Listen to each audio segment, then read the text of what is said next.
El día de hoy entonces estaremos leyendo Evangelio de Juan, capítulo 1, desde el versículo 19 hasta el versículo 28.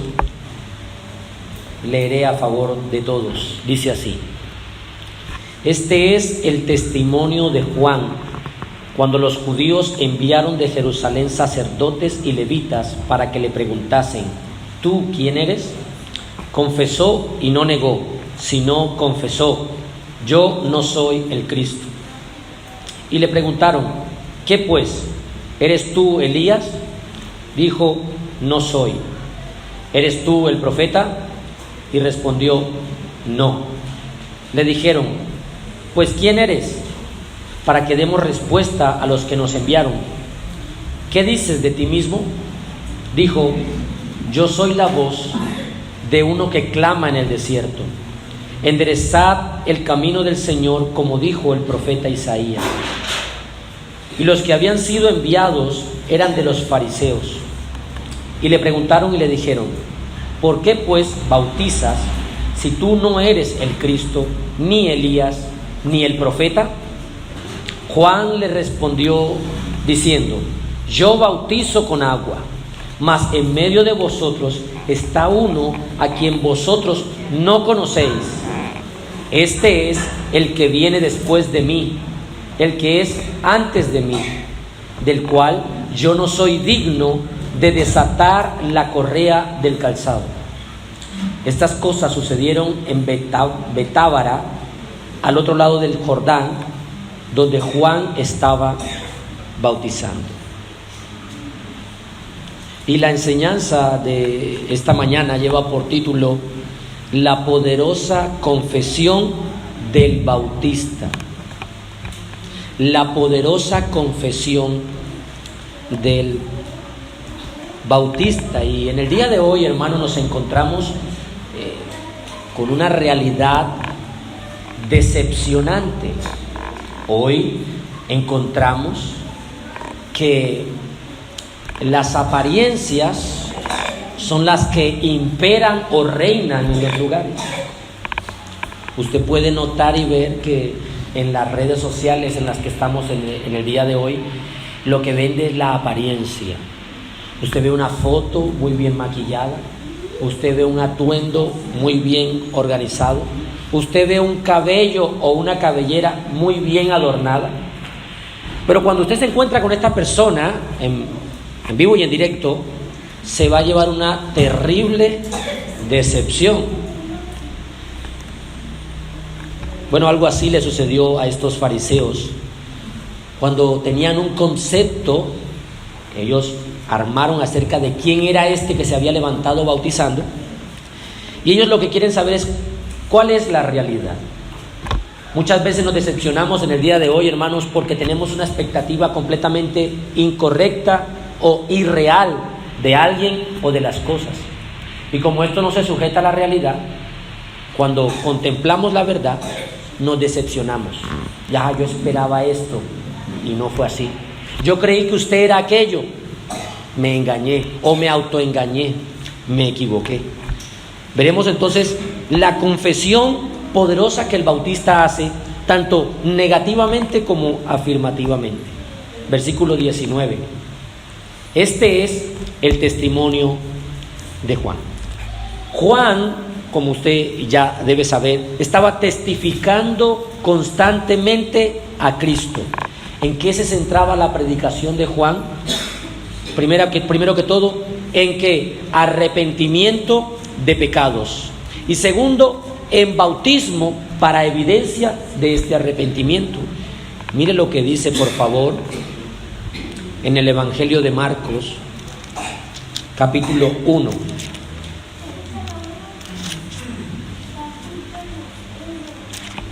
Marcos, capítulo 1.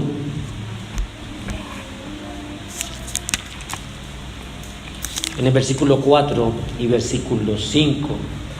Bautizaba Juan en el desierto y predicaba el bautismo de arrepentimiento para perdón de pecados. Y salían a él toda la provincia de Judea y todos los de Jerusalén y eran bautizados por él en el río Jordán, confesando sus pecados. ¿En qué se centraba la predicación, el mensaje de Juan? Él predicaba acerca de arrepentimiento. El bautismo era una señal, un símbolo de que usted se había arrepentido, de que usted había recibido el perdón de sus pecados. ¿Qué sucedía?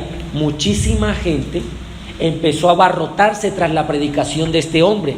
Usted debe entender que habían pasado siglos sin que se hubiese levantado una voz profética o un profeta.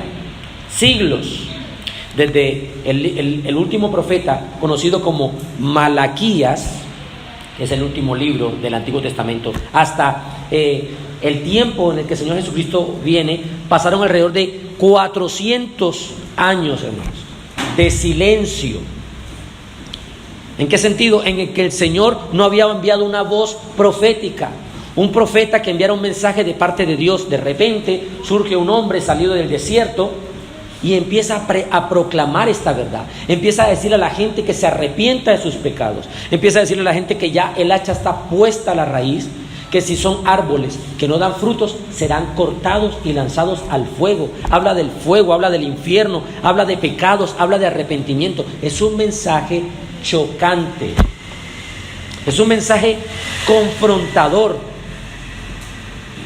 Y este mismo hacía que de alguna forma muchísima gente se reuniera para escucharlo. Mire lo que dice versículo 5. Salían a él, Marcos 1:5, toda la provincia de Judea y todos los de Jerusalén, y eran bautizados por él en el río Jordán, confesando sus pecados. ¿Qué vemos entonces? Era una multitud de gente. El ministerio de Juan como profeta generó un interés impresionante. Su fama tuvo una gran repercusión.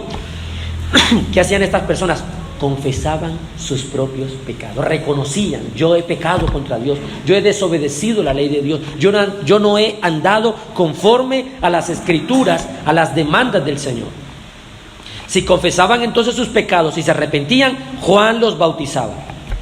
Juan podía ver que estaban arrepentidos porque ellos, con vergüenza y con todo, decían: yo me arrepiento, tengo vergüenza, yo hice esto, perdón, yo quiero que me... Recibía el perdón, y la evidencia era por medio del bautismo. Ahora, Juan no bautizaba al que no quisiera confesar sus pecados. Juan no bautizaba a aquellos que no quisieran reconocer su maldad, su iniquidad, aquellos que no se arrepintieran de sus pecados. Juan no los bautizaba. Y quienes no les gustaba reconocer que estaban mal, ¿quiénes eran aquellos personajes en este pasaje o en esta historia que no querían reconocer que estaban en delitos y en pecados? Sí, muchísimos de los judíos, sobre todo aquellos que eran los fariseos. ¿Qué es lo que ellos hacen cuando se enteran de la fama de este nuevo predicador?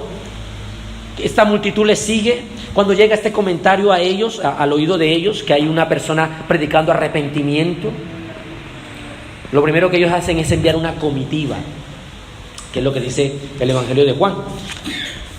Vaya por favor a Juan capítulo 1.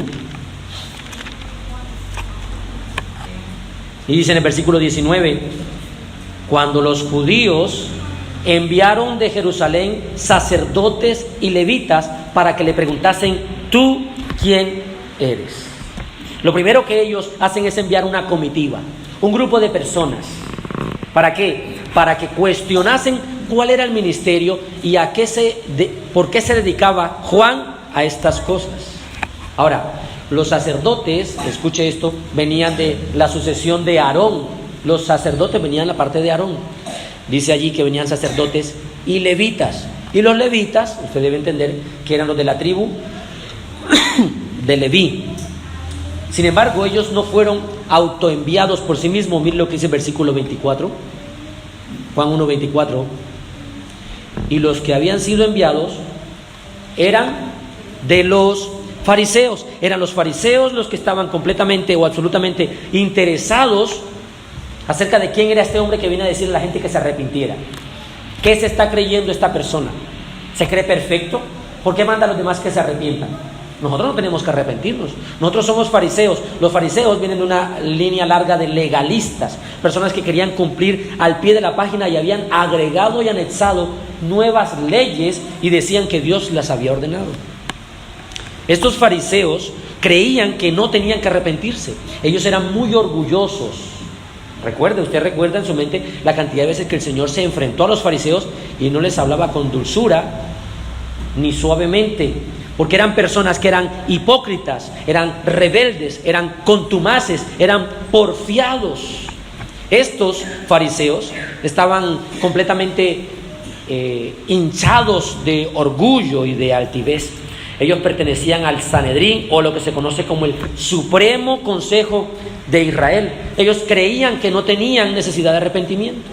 Ellos eran los que interpretaban la ley del Señor, la Torá. Ellos eran los que constantemente enseñaban acerca de la ley del Señor, y ellos no invitaban a arrepentirse a las personas. De repente surge alguien y dice: todos tienen que arrepentirse y bautizarse.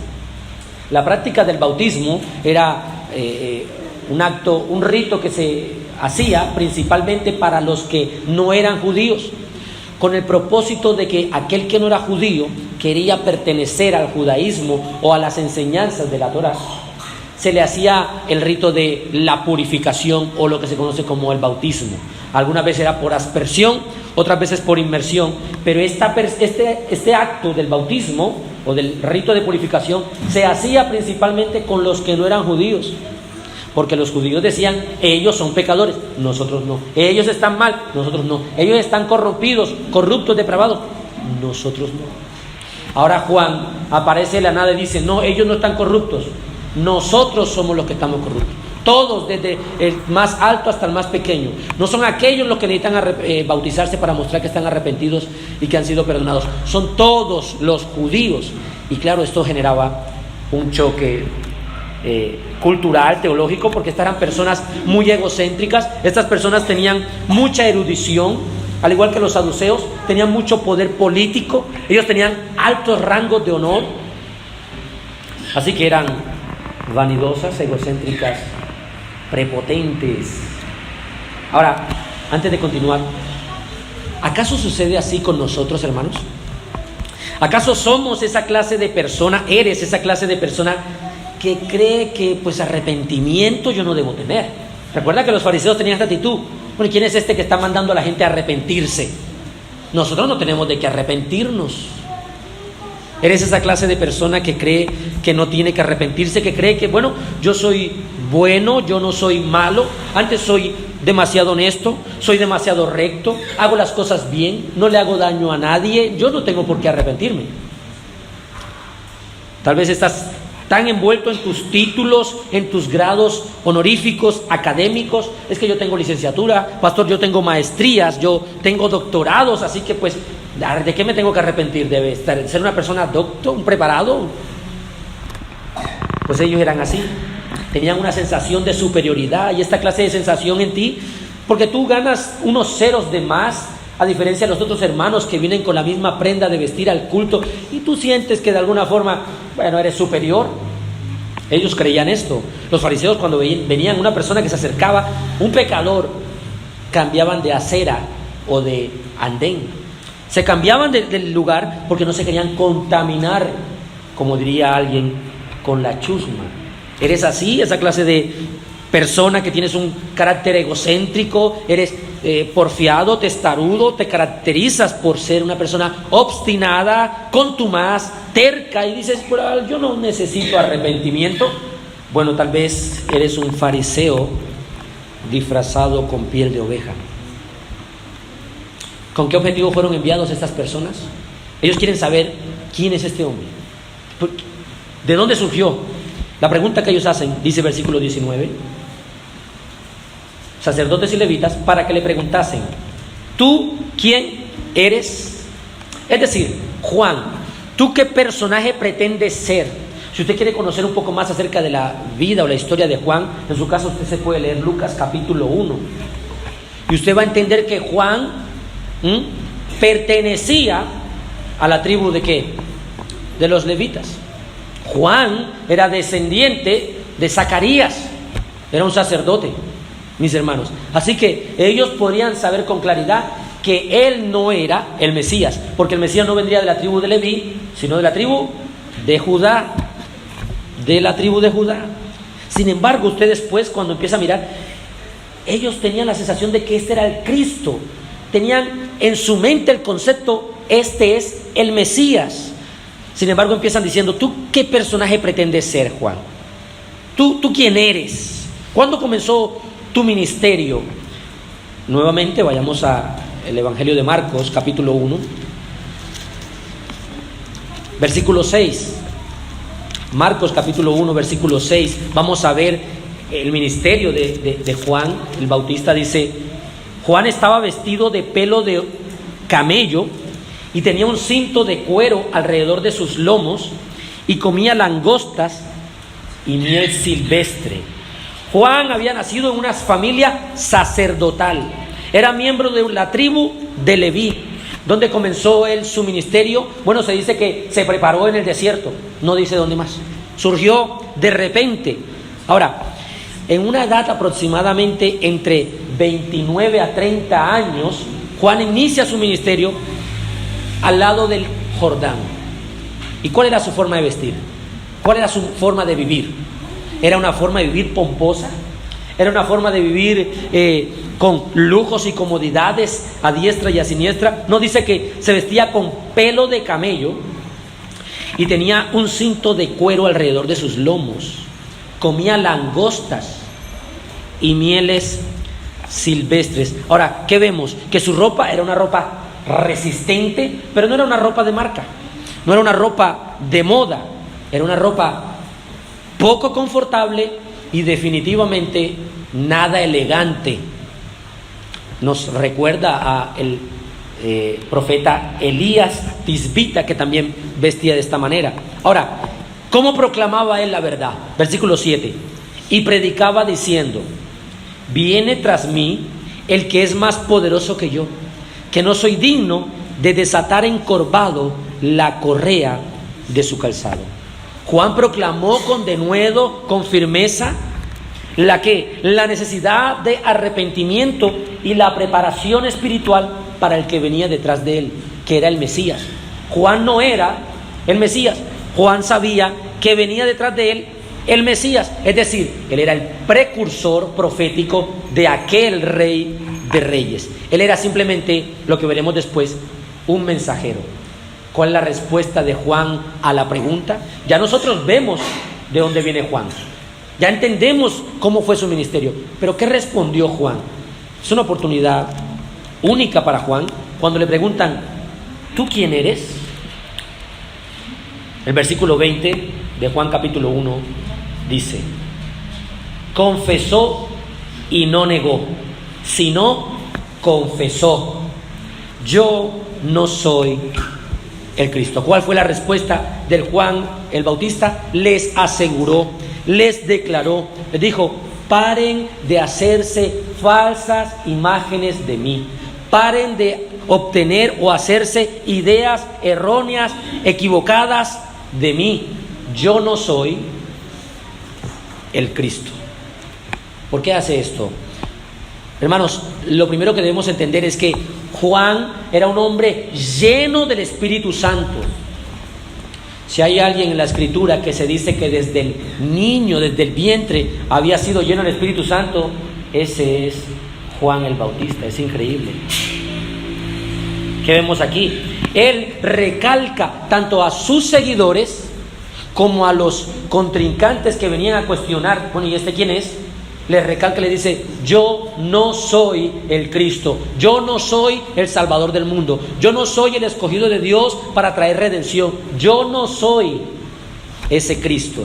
Y esta expresión que dice ahí, el Cristo, que viene del griego el ungido o el separado, el escogido, había varias interpretaciones acerca de el Cristo como una persona separada particularmente para un oficio espiritual. Sin embargo, cuando él dice esta expresión de yo no soy el Cristo, le está hablando principalmente de el Señor Jesucristo. Mire lo que dice Lucas capítulo 3. Lucas capítulo 3, en el versículo 15. Escuche esto. Como el pueblo estaba en expectativa, preguntándose todos en sus corazones si acaso Juan sería el Cristo. ¿Qué era lo que estaba promulgándose en esa época con su fama? Juan es el Cristo. No, ¿será que Juan es el Cristo? Puede ser que Juan sea el Cristo. Las apariencias, hermanos, pueden y normalmente nos engañan. Por eso es importante hacer un justo juicio de las cosas. Juan no quiso quitarle en ningún momento la gloria a Cristo, que es el único Salvador. Él dijo, yo no soy el Cristo. Tanta admiración no es correcta hacia mí. No soy merecedor de esto porque yo no soy el Cristo. En alguna oportunidad vi algún comentario en el que una persona se llevaba el crédito y le dieron una cantidad de aplausos y felicitamos al doctor fulanito porque fue el que desarrolló la idea tecnológica de esto y aquello, y la gente se levantó y lo ovacionó, y esta persona tímida ya recibiendo, ¿sí? Pero no decía nada, recibía la ovación, recibía el conocimiento, pero no decía nada. Cuando se acaba el evento, todo muy bien, la persona se acerca a 2 o 3 y el hijo le dijo, papá, ¿por qué te ovacionaron, papá? Tú no eres esa persona, papá. Yo no soy esa persona. Pero no le iba a decir que no aplaudieran, ¿cierto? Somos semejantes a este personaje muchas veces. Cuando nos gusta que la gente tenga una imagen completamente diferente a la nuestra. Nos gusta que nos vean como los seres impolutos que no somos. Nos gusta que nos admiren por algo que realmente no somos. Es como los padres. Es necesario que los hijos puedan ver que los padres también se equivocan. Porque si usted quiere mantener una falsa apariencia de perfección, cuando su hijo se dé cuenta, y escuche esto, se dará cuenta de que usted no es perfecto, entonces será grande la desilusión y se sentirá engañado, traicionado y quién sabe cuántas cosas más. Juan dijo, no, esperen un momentico, yo no soy el Cristo.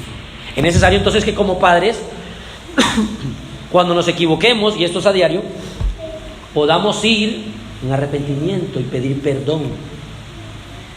Esposos a esposas, esposas a esposos, padres a hijos, hijos a padres, y así sucesivamente. Debemos tener cuidado, mis hermanos, de no querer llevarnos los elogios. ¿Cómo reaccionamos a eso? A las adulaciones. ¿Cuál es nuestra actitud cuando nos inflan? Y uy, pero si este está wow, pero uy, ¿cómo nos sentimos? ¿Es lo que nos agrada, nos mueve por dentro, nos deleita esto? O como Juan, hermano, no, si usted supiera, realmente no. Era me pareció que fue Charles Spurgeon que en alguna oportunidad mencionó esto y dijo, si alguien habla mal de ti, no te defiendas, porque es muy probable que tenga razón esa persona. Y todavía más, esa persona no te conoce completamente y no sabe todo lo que realmente tú eres. Así que no te quejes ni te defiendas. Oh, hermano, un buen cristiano como Juan, escuche esto, está más atento a los elogios inmerecidos que a las críticas o juicios injustificados. Escuche eso. Un verdadero hombre de Dios o mujer de Dios está más atento, más alerta a los elogios inmerecidos que a las críticas o señalamientos injustificados. ¿Ha visto esa actitud? Cuando nos señalan y no es justo, saltamos. No, ahí no salte, no se defienda ahí. Pero cuando vengan elogios, que avalancha de elogios y no, ahí hay que estar alerta, porque necesitamos menguar para que Cristo, nuestro Señor, crezca, para que Cristo resplandezca, apagar nuestras luces, quitarnos esta actitud de protagonista de nuestra historia y decir, Señor, no soy yo, tú eres el protagonista de mi vida. Otros hombres habrían aprovechado la oportunidad de fama, ese minuto de gloria, y pretenderían ser Cristo. Juan era un testigo fiel y dijo: yo no soy el Mesías. Versículo 21. Juan capítulo 1, versículo 21. Y le preguntaron: ¿qué pues? ¿Eres tú Elías? Dijo: no soy. ¿Eres tú el profeta? Y respondió: no. Los judíos literalmente, en base a la primera pregunta, ¿eres tú Elías?, literalmente esperaban a Elías. ¿En base a qué? Malaquías capítulo 4, por favor vaya conmigo. Malaquías capítulo 4, versículo 5, el último libro del Antiguo Testamento, dice 4:5: he aquí, yo envío el profeta que Elías, antes que venga el día de Jehová, grande y terrible. Él hará volver el corazón de los padres hacia los hijos, y el corazón de los hijos hacia los padres, no sea que yo venga y hiera la tierra con maldición. Esta fue la última profecía que el pueblo de Israel recibió, que el Señor enviaría al profeta Elías. Y pasaron 400 años y no había venido nadie. Cuando viene esta persona del desierto con las características de Elías, vistiendo igual que Elías, dicen: bueno, ¿tú eres Elías? ¿Qué dice Juan? No. Dice: no soy. Lo primero que vemos también aquí entonces es que ellos esperaban una manifestación literal de Elías. Juan le dice: yo no soy Elías. Sin embargo, Cristo dice que Juan sí era Elías. Entonces, ¿se contradice la Biblia? Vayamos allá, Lucas capítulo 1. Lucas capítulo 1, versículo 17, perdón. Lucas 1, 17. Dice la palabra del Señor: e irá delante de él con el espíritu y el poder de Elías, para hacer volver los corazones de los padres hacia los hijos y de los rebeldes a la prudencia de los justos, para preparar al Señor un pueblo bien dispuesto. Este es el ángel que está hablando con la madre de Juan el Bautista, y le dice que él irá delante de Cristo, irá primero, enderezando el camino, dice, con el espíritu y el poder de Elías. Así que Juan no mintió en cuanto a que no era Elías, porque literalmente Juan era Juan, no era Elías. Sin embargo, la Escritura dice que Juan el Bautista vino con el espíritu y el poder de Elías. Ahora, en Mateo capítulo 17, versículo 12 y 13, Mateo capítulo 17, Cristo Jesús está hablando con sus discípulos después de pasar por el monte de la transfiguración, y ellos le hacen una pregunta. Mateo 17, versículo del 10 al 13. Entonces sus discípulos le preguntaron diciendo: ¿por qué pues dicen los escribas que es necesario que Elías venga primero? Los escribas, respondiendo Jesús les dijo: a la verdad, Elías viene primero y restaurará todas las cosas. Mas os digo que Elías ya vino y no le conocieron, sino que hicieron con él todo lo que quisieron. Así también el Hijo del Hombre padecerá de ellos. 13. Entonces los discípulos comprendieron que les había hablado de Juan el Bautista. No era Elías literalmente, pero era que el espíritu de Elías y el poder de Elías venía a cumplir la profecía de Malaquías. Entonces, la idea que los judíos tenían de Elías como el precursor del rey de la gloria que vendría a aplastar a los enemigos, bueno, ese no era el verdadero Elías que Juan era.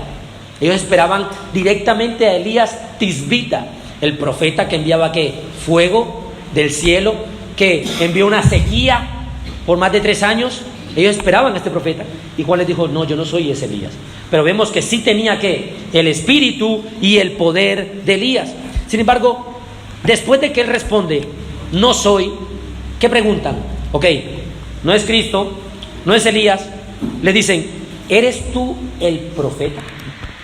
La respuesta de Juan el Bautista y respondió, no. ¿Cuál profeta? Ok, necesitamos ir definitivamente a Deuteronomio capítulo 18 para que usted entienda a qué profeta se referían ellos cuando preguntaron, bueno, si no eres Cristo, no eres Elías, eres el profeta. ¿Cuál profeta? Deuteronomio capítulo 18. Mire lo que dice versículo 18 y versículo 19. Dice, profeta les levantaré de en medio de sus hermanos como tú. Este es Dios, el Padre, Jehová Dios, hablando con Moisés. Les dice, profeta les levantaré de en medio de tus hermanos como tú, y pondré mis palabras en su boca, y él les hablará todo lo que yo le mandare. Mas a cualquiera que no oyere mis palabras, que él hablare en mi nombre, yo le pediré cuenta. Yo le pediré cuenta. Entonces le está diciendo, tú eres el profeta del cual habló Dios con Moisés, que vendría un profeta al cual Dios enviaría, que pondría sus palabras en la boca de ese profeta, y el que no le obedeciera a Dios le iba a pedir cuenta. ¿Y qué dice Juan? No, tampoco soy ese profeta. No soy ese que Dios mencionó allá, el gran profeta superior a Moisés. Moisés era un vocero, ¿ya? Que Dios de alguna forma le transmitía verdades y Moisés las comunicaba. Pero el profeta que está prometiéndole Dios a Moisés que enviaría después, traería directamente la palabra. ¿Eres tú ese? Ellos confundían a esta persona, pero esta persona se refiere a Cristo Jesús, el Verbo encarnado. Ahora bien, ¿usted nota algo en cuanto a la conversación de Juan? Usted empieza a ver que Juan tiene una respuesta última sequísima. Es una respuesta completamente seca. Dice, no. ¿Eres tú No, no soy. Yo no soy el Cristo. Yo no soy. Ok. ¿Eres tú Elías? Él responde, no soy. ¿Eres el profeta? No. Usted va a ver que cada vez está reduciendo ¿qué? La expresión, manifestando claramente sus respuestas concisas y precisas. Yo no soy el Mesías, no soy y no. No. ¿Es así como hablamos nosotros? No, no soy yo. No es que yo soy muy inteligente. No es que soy muy inteligente. Es que yo soy Pepa, pastor. Yo soy un crack. Que yo soy un genio. Yo no soy, sino Cristo en mí. ¿Es que esto que tengo es por mi esfuerzo? No, esto que tengo no es por mi esfuerzo. Esto es por su gracia. Pero el auto que compré, pastor, eso es por mi esfuerzo. Y la casa que adquirí, la prenda de vestir que tengo. No. Yo no soy. Eso es por su misericordia. Eso es por su gran amor. Eso es por su voluntad. Es que estos hijos que yo tengo son una bendición, pastor. Los mejores hijos del mundo. Los hijos que tengo, la familia, la salud, no es por mí. Todo eso es por su misericordia. Todo esto es por su amor. Todo esto es por su gracia y para su gloria. ¿Qué sigue diciendo nuestro texto? Versículo 22. Juan capítulo 1, versículo 22 y versículo 23. Le dijeron, pues ¿quién eres? Para que demos respuesta a los que nos enviaron. ¿Qué dices de ti mismo? Dijo, yo soy la voz de uno que clama en el desierto, enderezad el camino del Señor, como dijo el profeta Isaías. Juan, mis hermanos, era una persona sincera, una persona cabal, una persona íntegra, una persona que daría siempre una respuesta clara, sin rodeos ni tapujos. Él dijo, yo soy una voz. Yo soy la voz que clama en el desierto. Esa profecía está en Isaías capítulo 40, versículo 3. Él está diciendo: yo soy el cumplimiento de esa profecía. Isaías 40, versículo 3. Vayamos allá por un momento. Dice: voz que clama en el desierto, preparad camino a Jehová, enderezad calzada en la soledad a nuestro Dios. Juan está diciendo: yo soy el cumplimiento de esto. En otras palabras, yo soy el heraldo anunciado, soy la voz que sale del desierto para proclamar a Israel que se arrepienta de sus pecados, que se alejen de la maldad, que se han vivido completamente en rebeldía contra Dios, se han vuelto un pueblo seco, un pueblo completamente frío a las cosas del Señor, que se arrepientan. ¿Cómo se refería Juan de sí mismo? Yo simplemente soy una voz. Yo simplemente soy un mensajero. Yo no soy un gran hombre. Yo no soy una gran persona. Yo no soy alguien digno de ser admirado, encomiado. Yo simplemente soy una voz. Él es el verbo. Él es la palabra. Él es el Cordero inmolado. Él es el Salvador. Él es el Rey. Él es el Redentor. Él es el dueño y Señor de las cosas. Yo simplemente soy un mensajero. ¿Ha visto esta situación en la que alguien va a llevarle un domicilio a su casa? ¿Quién pregunta por ese domiciliario cómo se siente? ¿Qué tal le ha ido en su día? ¿Cómo se llama? ¿Está casado? ¿Qué está haciendo? ¿Cuánto tiempo lleva trabajando? ¿Está muy fuerte la lluvia? A nadie le importa. Bueno, de alguna forma Juan dice: yo soy ese que trae simplemente el mensaje. Soy un mensajero.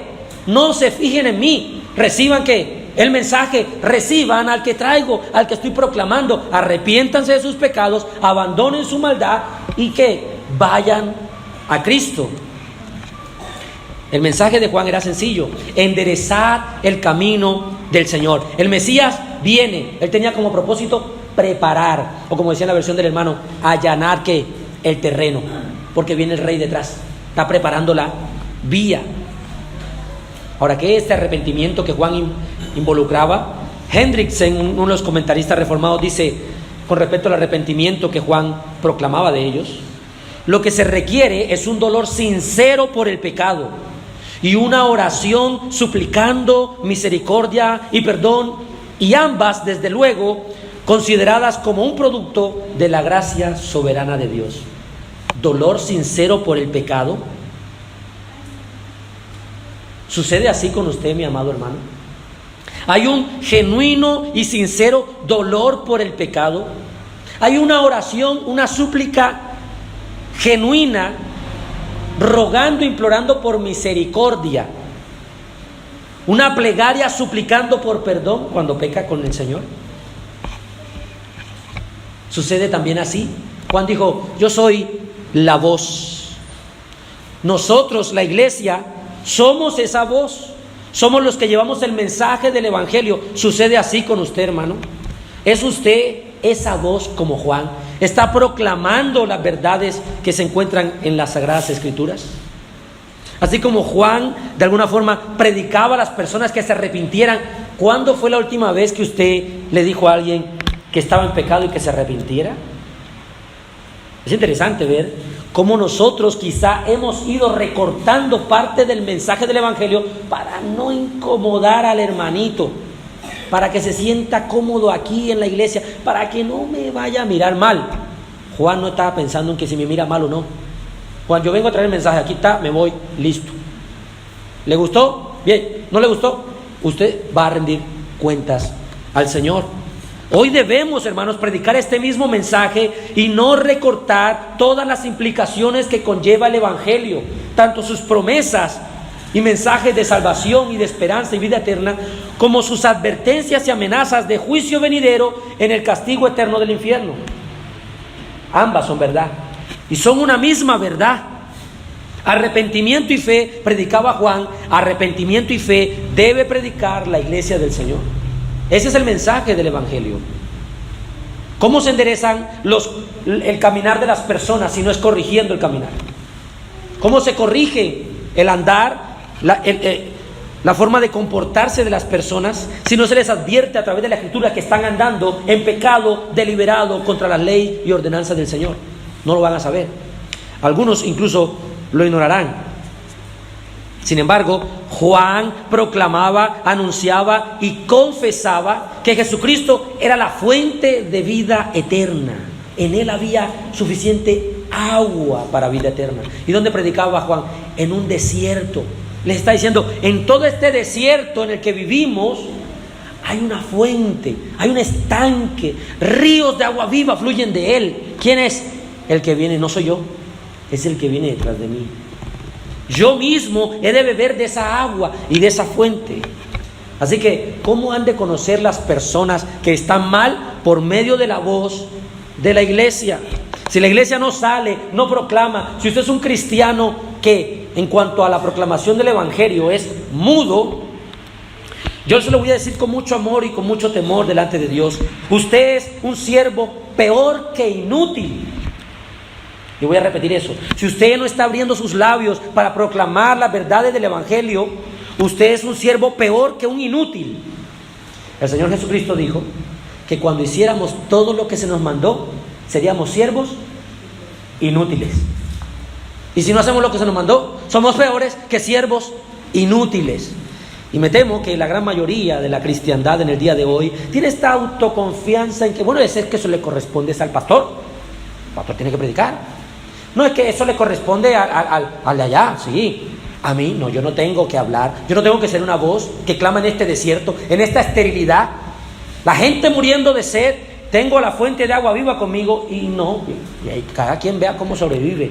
No, mis hermanos, es a nosotros y no a los ángeles, es a nosotros la iglesia y no a los serafines ni querubines, a los que se nos dio el llamamiento, la ordenanza, el mandamiento de ir y predicar el evangelio. Vayan y sean la voz. ¿Soy un siervo inútil? ¿Cumplo lo que me mandan? ¿O soy peor que un siervo inútil? Seguimos. Versículo 24 al 26, Juan capítulo 1, del 24 al 26, dice: y los que habían sido enviados eran de los fariseos, y le preguntaron y le dijeron: ¿por qué pues bautizas si tú no eres el Cristo, ni Elías, ni el profeta? Juan 1, versículo 24 al 26. Juan le respondió: yo bautizo con agua, mas en medio de vosotros está uno a quien vosotros no conocéis. Wow. Impresionante. Ellos no le dicen: Juan, ¿por qué predicas? No. Ellos sabían que Juan, ¿qué? Era familia, venía de descendencia sacerdotal. No, tú no te puedes predicar. Y dice: ¿por qué bautizas? ¿Por qué le dice a la gente que se bautice? Si los que se bautizan son los gentiles, para de alguna forma ser prosélitos del judaísmo, para hacer el rito de purificación, se purifican sus pecados, pero tú estás bautizando a los judíos. ¿Por qué haces esto, Juan? ¿Por qué? El texto dice: ¿por qué pues bautizas? No preguntan ni cuestionan. ¿Por qué no? ¿Por qué predicas, Juan?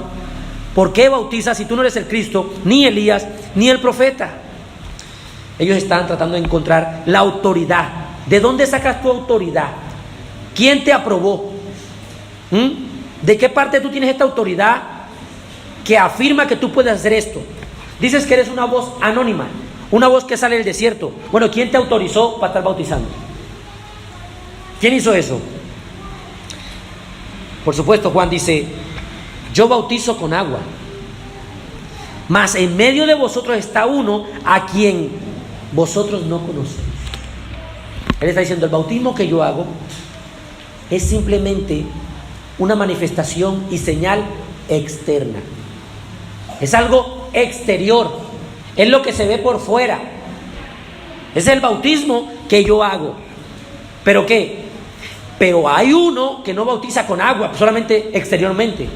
Hay uno que bautiza internamente. Nuevamente, él reduce su ministerio.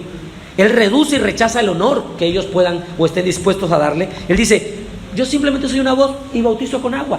Pero hay uno que bautiza, ¿qué? Con espíritu. Marcos capítulo 1.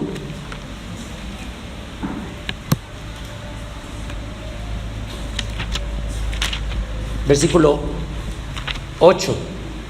Marcos, capítulo 1, versículo 8.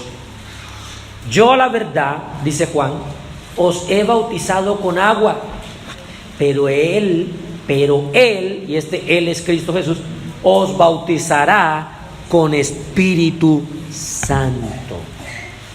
Y quiero hacer un breve paréntesis aquí. Presta atención, mire para acá. La denominación pentecostal ha utilizado estas expresiones del bautismo del Espíritu Santo y ha descontrolado todo. ¿Ya? Ellos afirman de que una persona puede nacer de nuevo, ser cristiano, pero aún así todavía no haber sido bautizado con el Espíritu Santo. Porque lo que ellos entienden como ser bautizado con el Espíritu Santo es aquellos que hablan en lenguas.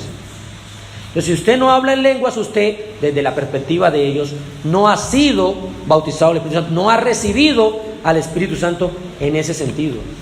Sin embargo, mis hermanos, esto no es correcto, porque la Escritura enseña en 1 Corintios, desde el capítulo 14 en adelante, cuando empieza a hablar acerca de los dones y de las lenguas, enseña de que todos hemos sido bautizados con un mismo espíritu, pero este mismo espíritu a uno dio dones de uno, dones de otro y dones para cada quien. Creemos firmemente entonces, basado en la Escritura, que todo aquel que ha nacido de nuevo ya ha sido bautizado con el Espíritu de Dios. No hay tal cosa como nacer de nuevo, ser adoptado, ser justificado por la fe. Eso es declarado justo delante del Señor. Haya cambiado nuestra naturaleza, la regeneración. Hayamos sido sellados por el Espíritu Santo. Ojo. Y aún así no hemos sido bautizados. Ya tenemos todo. Nos falta una cosa. No, hermanos. O hemos nacido de nuevo y automáticamente hemos nacido del Espíritu bautizado, o no hemos nacido de nuevo. Cierro el paréntesis que dice Juan entonces: yo bautizo con agua, pero el que viene tras de mí bautiza con Espíritu Santo. Hace una obra mucho más allá que exterior. Es una obra interna, hermanos amados. ¿Cómo va concluyendo esta verdad? Ahora vemos las confesiones de Juan. Confesiones negativas: no soy el Cristo, no soy Elías, no soy el profeta. Confesiones afirmativas o positivas: él dice: yo soy una voz, yo soy un mensajero, yo soy un siervo. Sin embargo, él termina diciendo en este mismo versículo: este que bautizará con Espíritu, a quien vosotros no conocéis. Aquí vemos la ceguera de los hombres. El Señor Jesús está en medio de ellos, el Señor Jesús está haciendo milagros, el Señor Jesús va a estar predicando, va a comer con ellos. ¿Y ellos qué? No le conocen, no le conocerán. Ellos estaban constantemente a la espera de este concepto erróneo, bíblico, del Mesías que vendría a aplastar a los romanos, a libertarlos, que vendría cabalgando, y ver a un tal Jesús de Nazaret, hijo de carpintero, y ese es el no. Ese no puede ser, en su concepto de ellos, el Mesías. Es más, actualmente los judíos esperan el retorno de ese Mesías, en ese concepto, no sabiendo que ellos mismos lo crucificaron. ¿Qué dice Juan 1, 10 y 11? En el mundo estaba, y el mundo por él fue hecho, pero el mundo no le conoció. A lo suyo vino, y los suyos no le recibieron. Ellos no conocen al Señor Jesucristo. Juan 8, 19 dice: ¿dónde está tu Padre?, le dijeron los fariseos. Respondió Jesús: ni a mí me conocéis, ni a mi Padre. Si a mí me conocieseis, también a mi Padre conoceríais. Que vemos entonces que la afirmación del Bautista es real. Ellos no conocen al Mesías, ellos no conocen a Jesús. Vayamos a Juan capítulo 17. Pastor, ¿y cuál es el problema de que no conozcan al Mesías o a Jesús? Juan capítulo 17, versículo 3.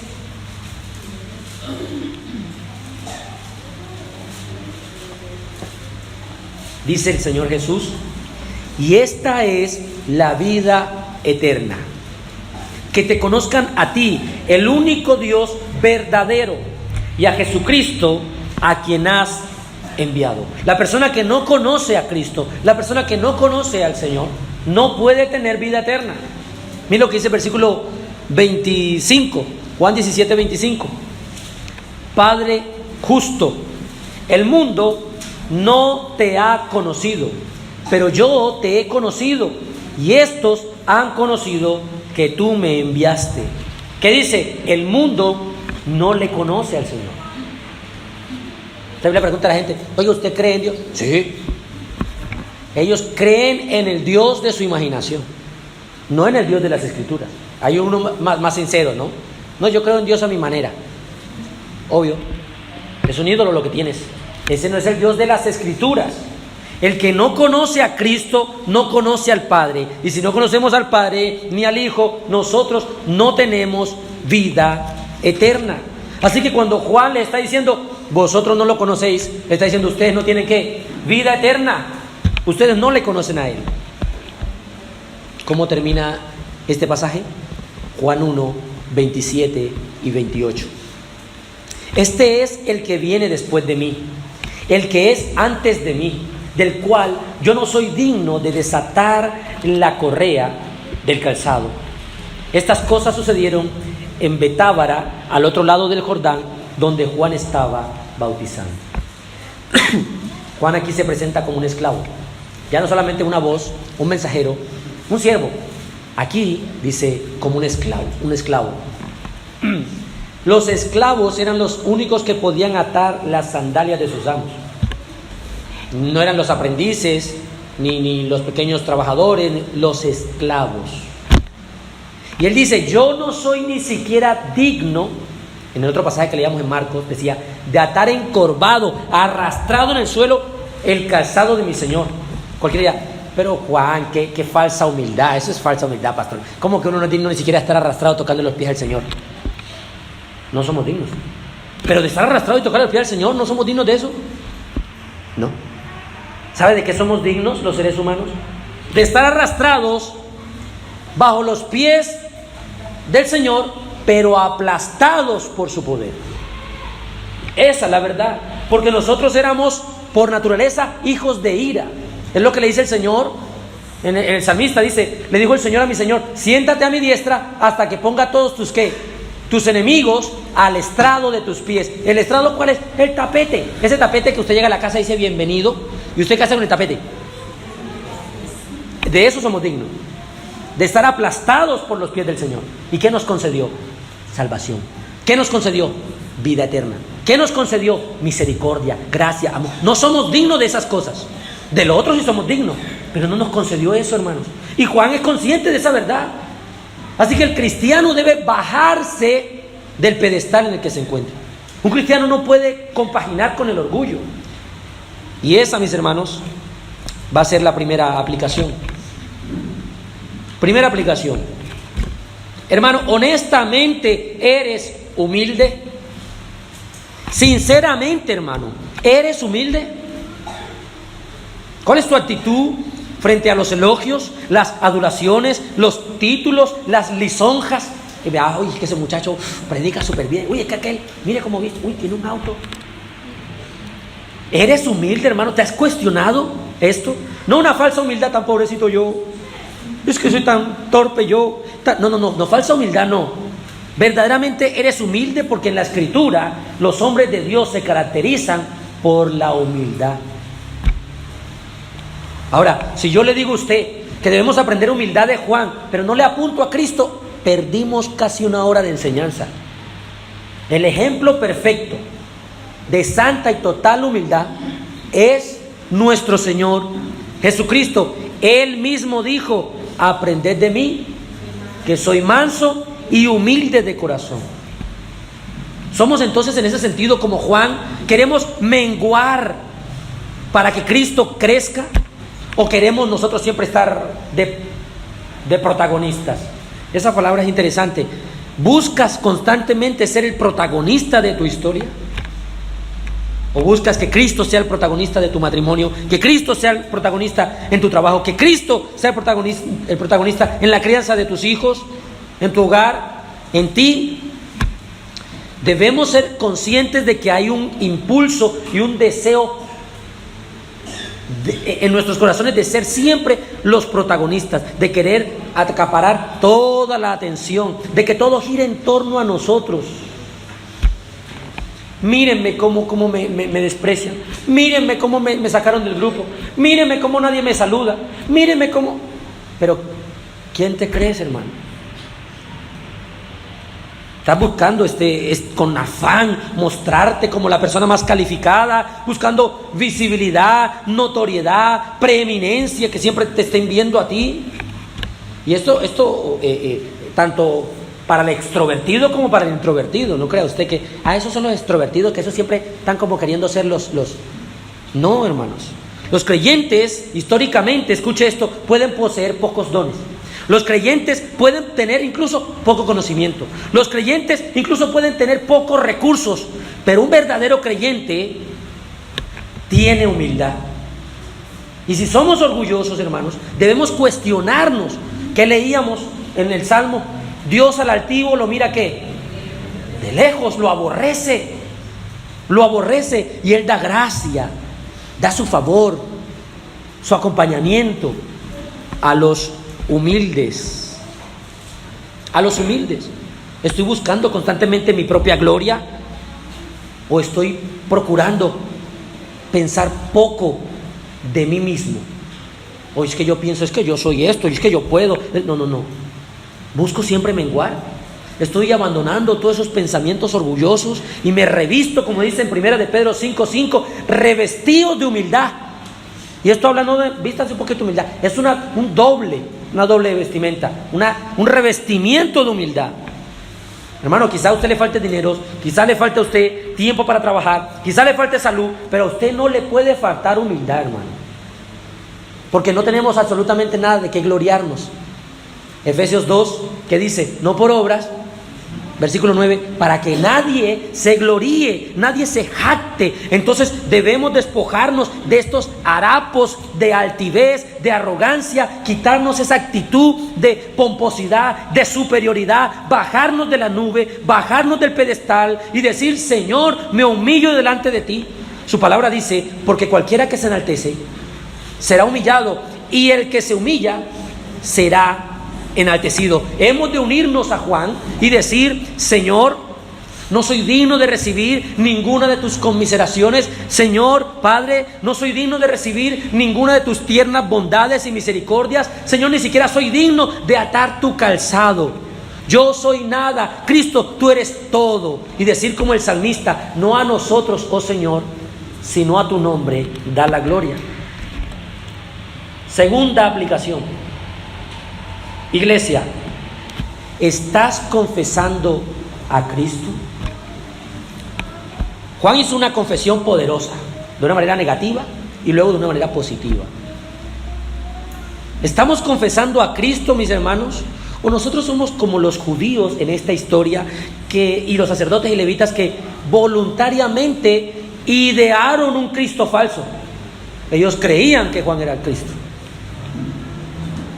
Cuando testificas, cuando predicas del Evangelio, ¿estás confesando realmente a Cristo, al Cristo de las Escrituras? ¿Estás anunciando al verdadero Señor Jesucristo de la Biblia? ¿O nos hemos adaptado al mensaje popular de ven porque Dios o Cristo va a sanar tus enfermedades, ven porque Cristo va a pagar tus deudas, ven porque Cristo va a darte un auto, ven porque ya no te vas a enfermar más, ven y para de sufrir? Iglesia, ¿confiesas a otro Cristo para atraer personas? Y cambiamos el mensaje para que suene un Cristo un poco más atractivo, un Cristo más juvenil, un Cristo más popular, más divertido, más chévere, un Cristo bacán. ¿Es lo que haces, iglesia? ¿Fue así que hizo el Bautista? ¿Así hizo Pedro? ¿Así hizo Juan? ¿Así hicieron los apóstoles? Trataron de no mostrar un Cristo solemne, reverente, sino un Cristo divertido para ganar gente. Mire lo que dice Pablo. en 1 Corintios 2, yo leeré del 1 al 2, dice: así que, hermanos míos, cuando fui a vosotros para anunciaros el testimonio de Dios, no fui con excelencia de palabras, o de sabiduría, pues me propuse no saber nada entre vosotros, o cosa alguna, sino a Cristo y a este crucificado.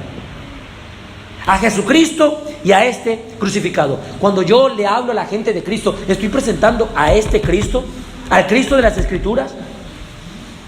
¿Ha visto la cantidad de gente que dice: no, es que Cristo es como un caballero? No, Dios es como esto. Oh, Dios es como el jefe, por ejemplo. Y ponen unos ejemplos, hermano. No, hermanos. Debemos ser testigos fieles y dar un testimonio fidedigno. Aquí le traigo el mensaje. Este es el mensaje. Cristo es el Salvador. Cristo es el Señor. Cuidado, iglesia, que estés, escuche, confesando o proclamando un Cristo y confiando en un Cristo diferente que el que está en la Biblia, porque entonces usted no es salvo. Usted cree que es salvo, pero usted cree en un Cristo que no es el Cristo de la Biblia. En el menester entonces que conozcamos al Cristo de las Escrituras, para no autoengañarnos, mis hermanos. Tercero y último, para los amigos, los que no son cristianos, los incrédulos, al igual que los fariseos, tú no conoces al Señor Jesucristo.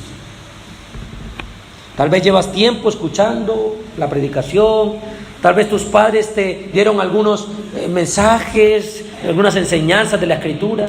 Quizás de niño participaste en la alabanza, quizás tienes alguna idea, pero al igual que los fariseos, no conoces verdaderamente a Jesús, el Cordero de Dios. Y tú te encuentras aquí asistiendo regularmente, pero tú no conoces a Cristo. Tú conoces el dinero, tú conoces el placer, tú conoces el mundo, tú conoces la cultura, tú conoces la moda, tú conoces el deporte, tú conoces de historia, tú conoces el pecado, pero tú no conoces a Cristo Jesús. Al igual que los fariseos y la gran mayoría de ellos, que Cristo caminaba en medio de ellos, comía alrededor de ellos, hablaba, sanaba, predicaba cerca a ellos, y ellos ignoraron, no lo conocieron, no conocieron que Él era el Mesías, el Salvador. Así, querido amigo, te puedes encontrar aquí, estar escuchando de Cristo, estar cantándole a Cristo, estar hablando de Cristo, estar reuniéndote con personas que se asocian con Cristo, pero tú no conocer a Cristo. Podrías incluso tenerlo al frente y tocarlo, y aún así no lo conocerías, porque duermes en tus pecados, tienes una vida somnolienta, prefieres dormir, creer que no va a haber una condenación. Bueno, al final del día yo no creo que vaya a haber condenación. ¿No conoces a Cristo? Bueno, al final del día no va a haber un juicio y infierno y estas cosas. Sí, a mí me gusta ir porque me gusta la alabanza y porque mi familia va mi esposa, va mi hermano, va mi hermana. Entonces yo también voy porque me siento bien. Prefieres creer y dormir que no habrá una condenación, engañándote a ti mismo, y acostarte como el que está tranquilo en el lecho del pecado. Prefieres cerrar tus ojos y decir a ti mismo: bueno, podré dormir tranquilo porque al final escuché de un tal Cristo, pero como todo eso es fantasía y fábula, ese juicio no llegará a mí. Sin embargo, amigo que duermes, cuando la puerta estrecha se cierre, para nunca más volverse a abrir, y cuando el tiempo de la misericordia se acabe para siempre, cuando llegue el día de rendir cuentas a este Cristo, te aseguro que ya no dormirás. Te aseguro que estarás muy despierto y muy consciente en el juicio final. No tendrás excusa y contemplarás cómo desperdiciaste tu vida durmiendo cómodamente en el pecado. Observarás con tus ojos las consecuencias que tendrás por rehusarte conocer a Jesucristo, por no involucrarte con Él. Pasarás la eternidad muy despierto y muy lúcido, lamentándote, llorando y crujiendo tus dientes en el infierno. Sin embargo, amigo, el día del juicio final no ha llegado. Sigue habiendo esperanza para ti hoy, amigo, amiga, que escuchas. Aún la puerta está abierta. Es angosta, pero está abierta, no está cerrada. O quizás tú dices, pastor, yo no estoy dormido en mis pecados, pero estás cabeceando. Despierta, te dice la Escritura, tú que duermes, y te alumbrará Cristo. Arrepiéntete de esta maldad, pídele al Señor que te perdone, confiesa tu pecado, corre a Cristo, para que todos nosotros confesemos a Cristo Jesús como el Señor y Salvador. Amén. Oremos.